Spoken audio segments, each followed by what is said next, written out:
OmSakthi, I am Mother Earth. I'm just a speck in an ancient infinite universe.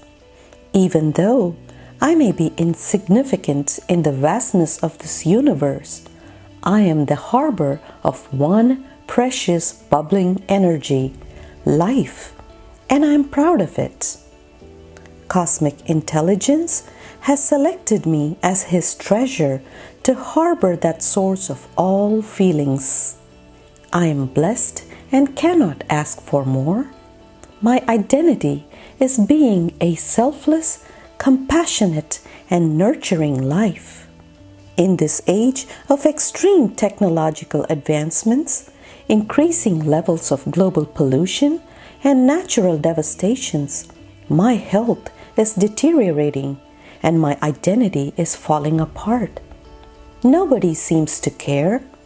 I called for help from the Supreme Being.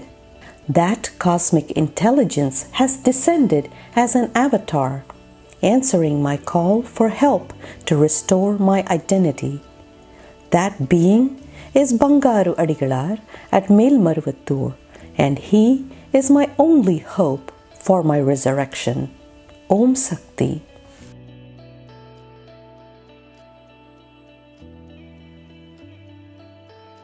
அம்மாவை நினை மனமே மேல்மருவூர் அம்மாவை நினை மனமே. Please like, share, and subscribe to the Bangaru Amma Global YouTube channel for more inspiring and uplifting videos like this one.